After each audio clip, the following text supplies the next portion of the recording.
Students next DLD నుండి next concept tea flip flop.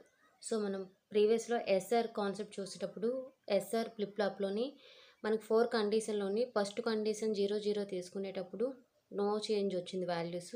0 1 తీసుకున్నప్పుడు set and 1 0 తీసుకున్నప్పుడు reset, 1 1 తీసుకునేటప్పుడు ఇన్వాలిడ్ వచ్చింది కదా.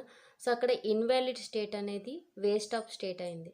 సో ఆ స్టేట్ని మనం టాగల్గా చేయడం కాన్సెప్టే ఈ ఫ్లిప్ ఫ్లాప్ అనమాట. సో టాగల్ మీన్స్ ఏంటి అంటే, సో మనం ప్రీవియస్ ఇన్పుట్ 1 తీసుకుంటే నెక్స్ట్ అనేది దాని అవుట్పుట్ అనేది 0 వస్తుంది, లేదా ప్రీవియస్ ఇన్పుట్ 0 తీసుకుంటే నెక్స్ట్ ఇన్పుట్ అనేది 1 అవుట్పుట్ అనేది 1గా చేంజ్ అవుతుంది. అంటే ఇక్కడ లైక్ కాంప్లిమెంట్ లాగా. ఓకే, సో ఆ చేంజెస్ని ఇన్వాలిడ్ స్టేట్ని టాగల్ స్టేట్లోకి తీసుకురావడమే ఈ కాన్సెప్ట్ అనమాట. ఓకే, సో ఇక్కడ సింపుల్గా T defines the term toggle. Now this flip flop work as a toggle switch. So toggle switch లాగా ఇక్కడ వర్క్ చేస్తుంది.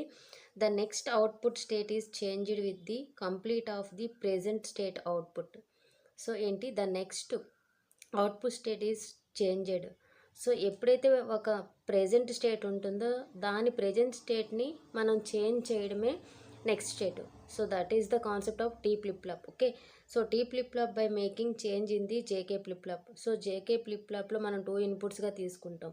అంటే ఫర్ ఎగ్జాంపుల్ ఇక్కడ మనం ప్రీవియస్ క్లాస్లో చెప్పినట్టు ఇది జే ఇది కే అనుకుంటే, సో 2 ఇన్పుట్గా తీసుకున్నప్పుడు 4 పాసిబిలిటీస్ వచ్చాయి. ఓకే, సో లాస్ట్ ఇన్వాల్యూడ్ స్టేట్ని మనం టాగిల్ స్టేట్గా చేసాం. ఇక్కడ ఏంటి అంటే, సో ఈ జేని కేని కలిపి కనెక్ట్ చేస్తాం సింగిల్ ఇన్పుట్గా. So this is the toggle state.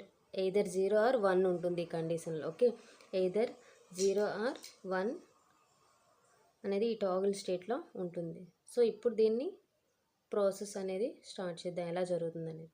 So దీని డయాగ్రామ్ అనేది, సో ఇన్పుట్ తీసుకుంటాం. మనకు ఫ్లిప్ ఫ్లాప్ కాన్సెప్ట్ ప్రీవియస్లో చెప్పినట్టు ఎప్పుడైతే క్లాక్ కనెక్ట్ చేస్తామో అది flip flop concept. Okay, clock connect చేయకపోతే అది లాచెస్ అని కాల్ చేస్తాం. ఓకే, సో ఇన్పుట్ టాగిల్ అనేది తీసుకుంటాం. నెక్స్ట్ క్యూఎన్ కాంప్లిమెంట్ అనేది ప్రీవియస్ అవుట్పుట్ అవుతుంది. దీన్ని ఎందుకు ఫీడ్బ్యాక్గా అంటే రిఫరెన్స్గా యూజ్ చేస్తాం. సో నెక్స్ట్ అవుట్పుట్ అనేది క్యూఎన్ అయితే దానికి ఇన్వర్టర్, ఫర్ ఎగ్జాంపుల్ క్యూఎన్ 0 అయితే దానికి కాంప్లిమెంట్ 1 వస్తుంది. ఫర్ ఎగ్జాంపుల్ క్యూఎన్ అనేది 1 అయితే దాని కాంప్లిమెంట్ 0 వస్తుంది. So this is the concept of T flip flop toggle. Okay, so ఇనీషియల్గా ఫస్ట్ మనం టాగిల్ వాల్యూ 0 సెట్ చేద్దాం. సో టీ వాల్యూ 0 తీసుకుంటే సో మనకి ఇక్కడ కూడా 0 అవుతుంది. Clock value every time 1. Okay, clock